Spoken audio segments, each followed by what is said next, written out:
Hassan Harajli. Please, if you're just give me a second. So Dr. Hassan Harajli will be presenting on this decentralized energy for development, UNDP experiences and best practices. So Dr. Hassan Araji is the regional energy specialist at the UNDP Regional Bureau for Arab States, supporting energy transition and access across the region with over 20 years of experience in environment and climate change mitigation. He previously served as energy advisor and Central Project Manager at UNDP Lebanon. He led the implementation of hundreds of renewable energy and efficiency systems, contributed to enabling policies, and supported clean energy entrepreneurship and capacity building. He holds a PhD in sustainable energy from the University of Perth, a master's and bachelor's degree from top European institutions in environmental and energy-related fields. Thank you so much, Dr. Hassan, for your patience and for joining us today. The floor is yours. Please feel free to share your screen. Thank you. Thank you so much, Professor, and I thank the Green Institute for inviting the UNDP. I will share my screen. Can you all see my screen? Is it visible? Yes, perfect. Okay, perfect. So yes, my presentation, and hopefully I'll finish in 15 minutes, will be on decentralized energy for development based on UNDP's experiences. I will discuss very quickly why decentralized generation, and I think all of you here know the answer to this, but specifically how it's linked to development. I will turn next to what the UNDP does, what's the UNDP's approach to sustainable energy and decentralized energy. And I'll discuss the SDG linkages and give examples of UNDP projects that specifically link the energy with other important development matters. So first, why decentralized energy generation? Because first and foremost, it has significant potential to support development objectives. And this is not only in developing nations, but also in developed nations as well. Specifically for developing nations, and regions like sub-Saharan Africa, decentralized energy plays a key role to ensure energy access and has the potential to leapfrog the region towards sustainable energy systems. But also in developed countries that have almost 100% electricity access, decentralized energy provides benefits to the owners, to utilities, and to society at large. And I'll be discussing these in a minute. So first and foremost, what are the linkages of or the importance of decentralized energy to improve electricity access? Basically, last year, still 685 million people remained without access to electricity. And unfortunately, 81% or over 81% of these people are located in sub-Saharan Africa. Now, if we look at other regions, specifically developing Asia, we would see that in the past 15 years, Asia managed to reduce the people without proper electricity access from almost 800 million to currently about 100 million. So there is hope to quickly change the situation. But definitely, this means much more investment than what Africa has been getting so far for renewable energy. why why decentralized energy?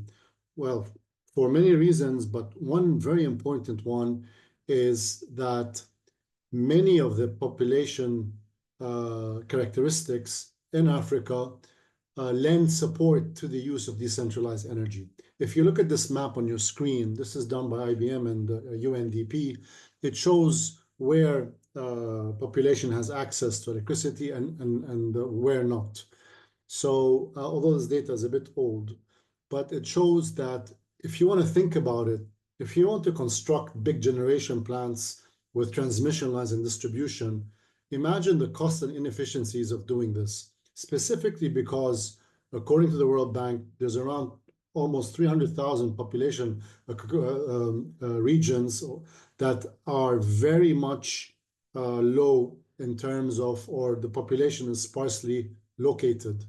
So they exist further than 1 kilometer from the grid, and there's less than 1,000 people per kilometer squared. This completely lends support to decentralized energy as a first choice option. Turning to decentralized energy as a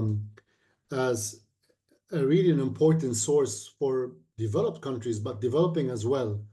Um, we know that there are many benefits for this. For owners, of course, first and foremost, they can generate their own energy or electricity, which will potentially lower the cost of electricity on them, and they can get compensation for the surplus. It also can create, in certain circumstances, of course, more resilience, meaning that in case of any natural shock, it could be that the grid power goes down, but they have their own source of electricity or energy. Importantly, it causes double dividend effects. I had a solar system installed. I knew that I wanted to reduce my energy use because I wanted the batteries to last more. So it actually helped my consumption of electricity go down. And I also shifted my behavior towards part where the sun is shining more. Last but not least, some people have cited psychological benefits, meaning like people may like to plant their own food. Some people like to also install their own energy systems. For utilities, the picture is a bit mixed. When you have certain penetration of distributed energy generation going up, then yes, you can begin to discuss that it caused avoided additional generation capacity, large scale, avoided transmission and distribution capacity, avoided line losses as well, and fuel hedging. Imagine a utility that 20% of its region is supplied by decentralized energy. That means when fossil fuel prices increase, it will be subject to the 80%, not the 100% of people in the region. On the plus or minus side, the distributed generation and the integration into the grid will, of course, cause the need for extra resources to integrate these. So there could be implication on distribution, operation, and maintenance, on ancillary services for the grid, on keeping the distribution voltages and the quality of electricity to the standards required. So this could be plus or minus depending on the local area and what have you. For society, oh yes, and one more thing for the utility, which is important. For those utilities that are subject to environmental compliance, they can use distributed generation as a proof that they're meeting a certain percentage, for example, of their electricity supply from RE sources. Last but not least, of course, there's avoided cost of carbon, lower carbon, lower environmental pollution, and local economic benefits as well in terms of jobs, for example.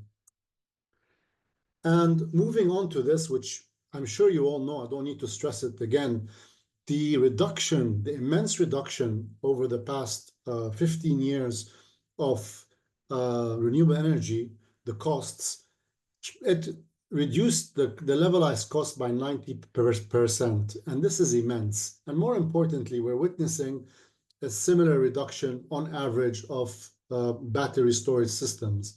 This is a huge enabler. This means that more and more people who could not afford these systems potentially could start affording these systems. And this opens the way more and more for these systems to play a key role in access to electricity. Turning to UNDP's role. So why distributed generation? Why sustainable energy? The Human Development Index of the UNDP clearly shows a linkage between electricity consumption per person and the index itself. So the more electricity a person consumes, the more the development index increases. Now, the UNDP's role and mission really is to ensure that we increase electricity access, but we do it in a sustainable way, affordable and clean energy. Importantly, we also link our interventions to SDGs, to every other sustainable development goal. I will not read these, it will take me the whole 15 minutes. But for example, if you take water, water, sustainable energy can power water pumping, treatment, distribution. It can power wastewater treatment plants. If you look at education, they can power facilities, education facilities. I'll give you some examples in just a minute, and home learning, etc., etc.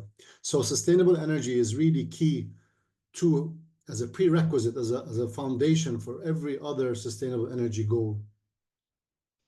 Now, the UNDP's approach, the UNDP is located in over 170 nations globally. It works under 5 major hubs that you can see on the screen. I won't read them out, but including Africa, the Middle East, Asia, Europe, and South America. And how we work and what we focus on in this slide, I'll mention it in just 30 seconds. So we focus on energy transition, energy access, and enabling energy finance. We do this, we put our effort in digital intelligence, using the digital world to enhance energy planning, programming, accelerating investments, and following, monitoring the work that we do. We do it by market development. For example, we provide innovative financing solutions and business models.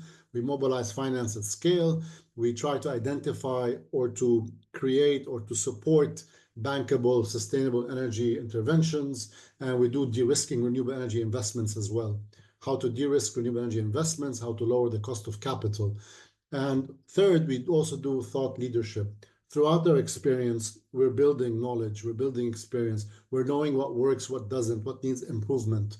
So we like to build on these experiences for us to learn and improve, and possibly for others also to take some note of the lessons we are learning along the road.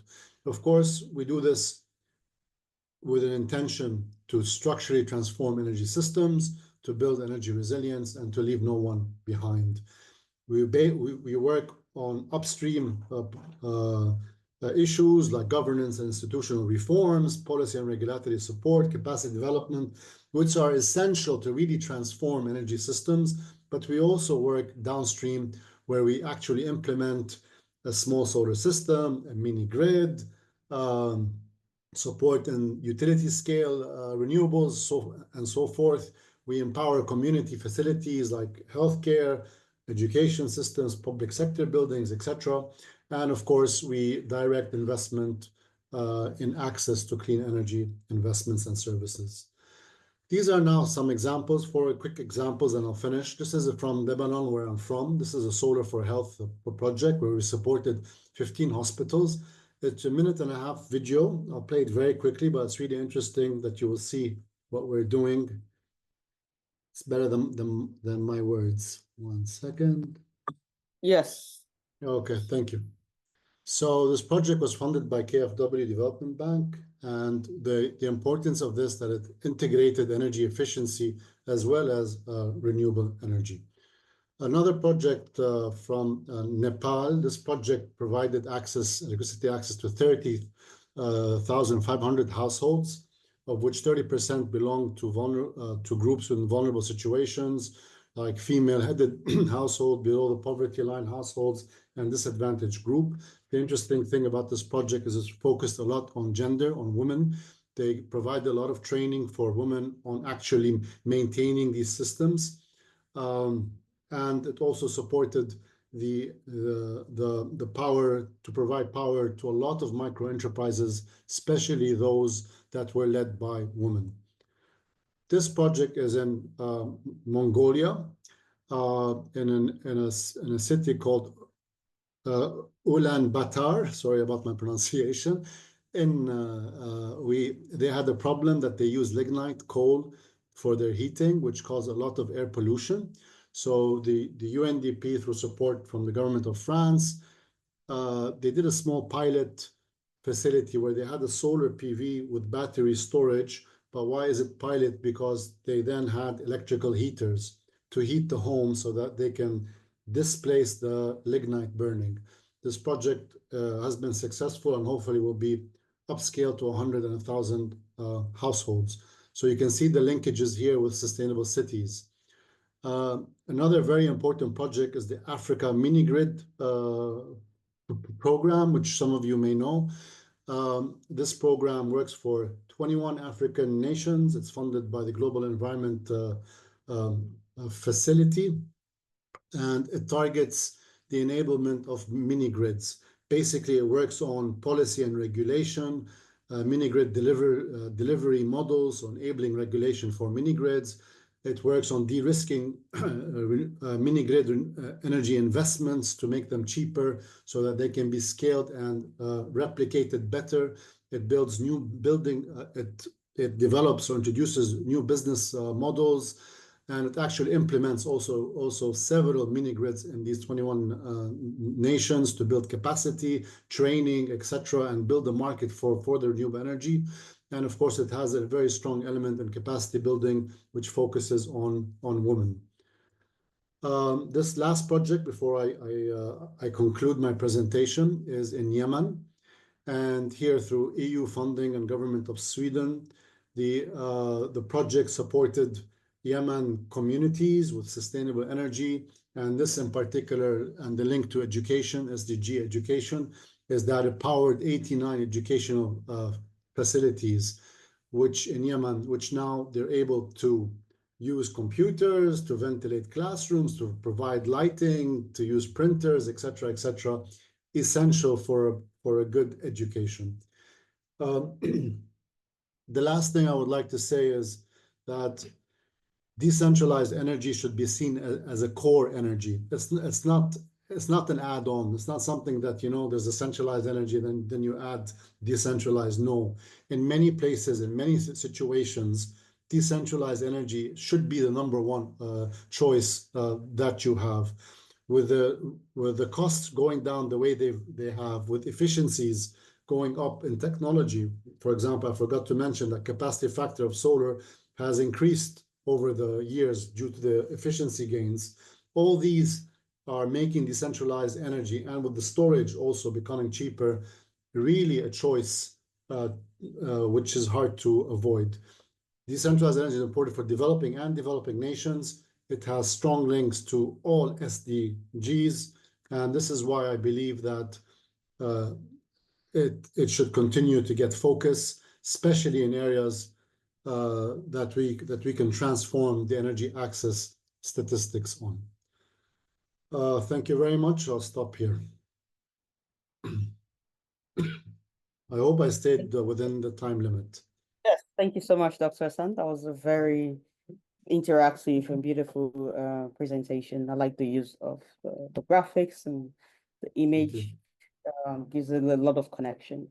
And thank you for the comprehensive overview of the work you do at UNDP. But the question I have, question I have for you is that given UNDP dual focus on upstream and downstream programming, how do you ensure coherence? How do you ensure continuity between high-level policy reforms and localized implementation, especially in fragile or low-capacity settings? And also, could you speak on how digital intelligence and thought leadership are being used to bridge that policy to practice gap in real time? Thank you very much for your questions. First of all, UNDP has been working for years and years in different countries, and many of these countries are facing a crisis. So as you saw in my example in Yemen, there are other examples from Sudan, etc., where the UNDP has not left, Libya, etc. Our network, our connections with those officials in charge, we try to influence policy the way we know how we can. We try to demonstrate on the ground projects that are working for these citizens in a way that also that will trickle upwards to ensure that we also benefit from an upper scale. I'll give you an example. In Lebanon, I worked on implementing hundreds of distributed renewable energy systems in hospitals, in schools, in universities, in public sector buildings, for the private sector with co-financing, etc. But there were many barriers there that these systems faced. So I supported with the team and with also collaboration with the EBRD to actually draft the distributed renewable energy law. In that law, we enabled net metering in all its forms. So it could be community net metering for a mini grid, it could be single net metering, it could be multi-site net metering with wheeling of power and what have you. We enabled peer-to-peer trading of renewable energy. So we work on the ground, but from the ground, we understand really what are the challenges and the barriers, and then we try to influence regulation and policy. And how we did that was very interactive. We really engaged policymakers. We really let them be in the driver's seat, and we just gave them support in order to ensure that we uh, uh, succeed as we go along. So this is the first part of your question. The second part, can you remind me, Professor? Sorry, the second part of your question. The second part of the question, I said, okay, Oh, it's the digital and the thought leadership, how are they being leadership. used to, how can it be used to bridge the policy to practice gap in real time? Yeah, I And mean, yeah. yeah, to follow up on that, somebody now asked to, which is kind of like an add-on to this question in the chat that says that how is UNDP using tools like data analytics, AI, or blockchain to enhance transparency, de-risk investment, and scale access to sustainable energy finance across upstream policy development and downstream implementation? So I guess it's a follow-up. It's a very complicated question. I mean, Yeah, very complicated. we're all entering the AI stage, and we believe that digital is very important. Uh, that we monitor our sites after implementation. We keep monitoring that they're performing according to the standards required in many regions. Now, of course, some regions could be doing it better than others, but we're using digital not only just to install a system and then walk off, but to really see, are we delivering what we said we will deliver? Are we using donor funding in the best way we actually are able to do so? For digital, we're entering this age, a digital age. We are so much more to learn on this aspect. We will be following up our work and expanding in this field and really pushing the boundaries of how the digital can enable energy as a service, for example, and so forth. Thought leadership in the Sustainable Energy Hub. Please, I invite you to look at our website. We really look at the regions we're working on. We have a bulletin that goes out. We have briefs and publications related to energy, our energy work, and in the upstream and so forth. So please keep on access the website and see the work that we do. Reach out to us if you have anything you want to ask. If you're seeking to collaborate with us, depending where you are. I'm certain there could be the UNDP office there. We also work a lot with research institutions and researchers, where our implementations could be also a field for research as well. Thank you so much, Dr. Hassan. Really enjoyed your Thank you. presentation. If not because of time, I still have lots of questions, but Okay, we also very have a quite chat. interesting to see what I mean, a lot of us know about UNDP, but we don't know into this depth of of what the UNDP is doing to decentralize energy. So There's very one powerful. important point. Sorry, I forgot to mention, Okay. but it also answers the question. There's a portal called UNDP Transparency. If you can Google it, Okay. portal, you can go in and you can choose a country, choose a donor, choose a year, choose an SDG like clean energy, and you can see all the projects that we are implementing, the budgets, the timeline, the project documents, the midterm evaluation reports, everything, you can see them there. This is how transparent we are. Wow. Thank you. Interesting. Thank you so much. I'm sure some of our participants, some of them mostly are students or they're try their early career, early stage of their career. So I'm sure most of them will look up that and probably be interested in even taking some kind of position at the UNDP. Thank you so much, Dr. Hassan. We really Yeah. enjoyed your presentation. Thank you. Thank you very much. Uh, Thank you.